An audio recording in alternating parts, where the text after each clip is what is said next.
This is the University Library's homepage, and you'll see here in these tabs there is one search in a different color, and that's the one that's by default selected for you.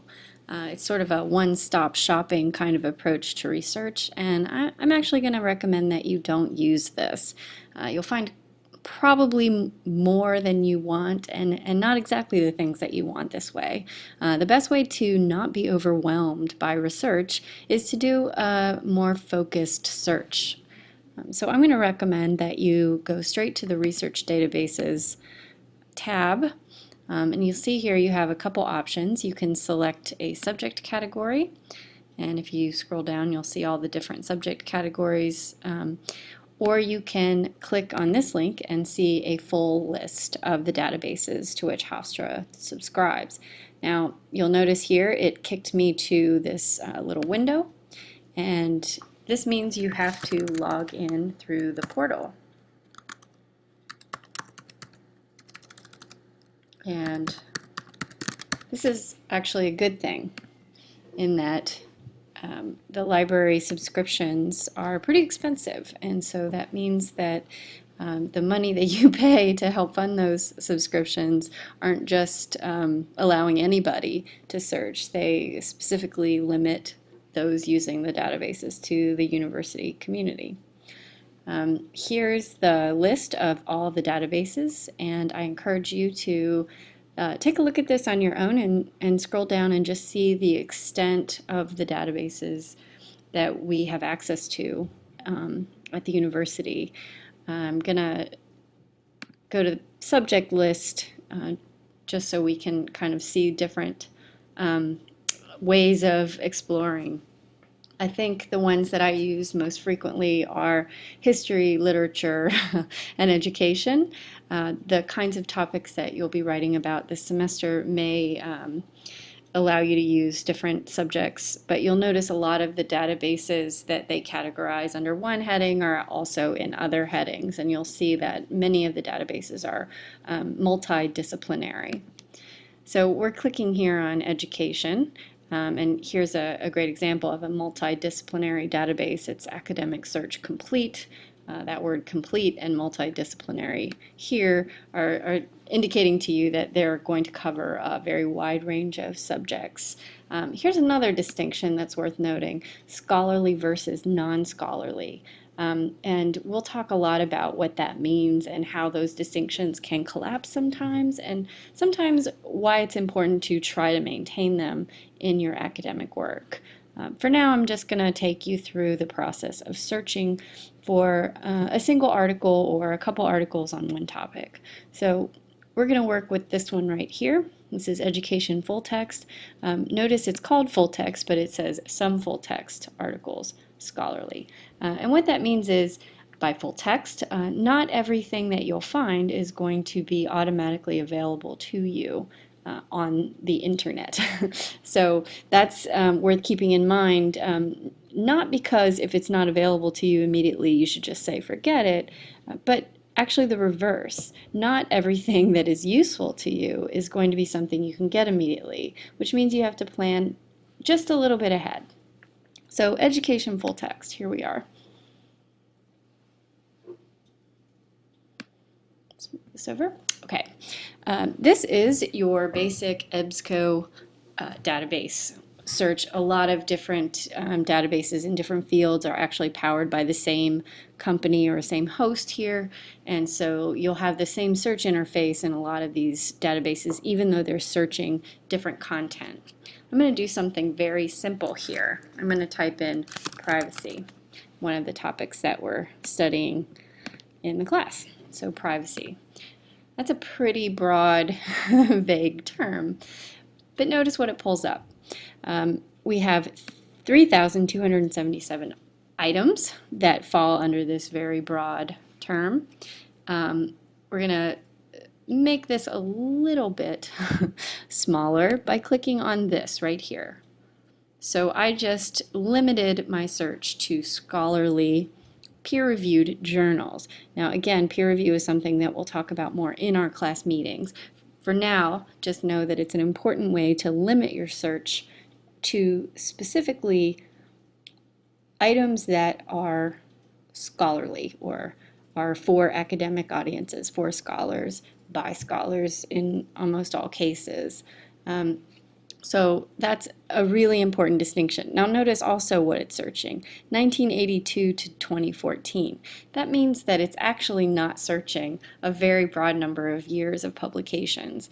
So you probably were born after 1982, but that actually isn't that long ago. And there may be relevant research that has been published prior to that date. So that's also important to keep in mind. It also lets you distinguish between academic journals and book reviews. I would almost always advise that you check that box. Again, notice that that cuts down on the number of things that you'll find. We're just going to start with this first item, in part because it has some of the features of what these databases offer that sometimes feels like it's thwarting you. So let me just click on this and we'll figure out how to get it. This is an article in an academic journal. It's called Librarians' Attitudes Regarding Information and Internet Privacy.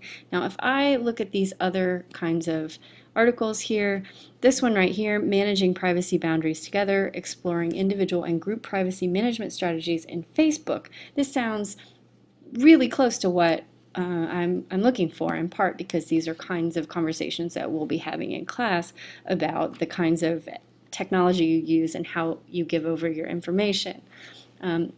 Again, this might be the one that I want to use, but we're starting with this one because it presents a couple different problems. So clicking on this, this gives you a little more information about what it is. Notice here the source, Library Quarterly, that is an academic journal, and there are a number of ways where we can find out whether something's a journal or a different kind of publication. This is published in April 2014. There's the volume and issue number, the page numbers within the journal, and then also it gives a little information about what's in it. In addition to the article itself, there are 18 charts. It's categorized under the following subjects: privacy, ethics. Now, if I wanted to do another search for any of these, I could just click on those links. So how do I get it?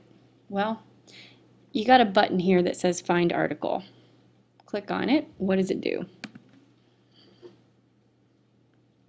It gives you this thing called Journal Finder.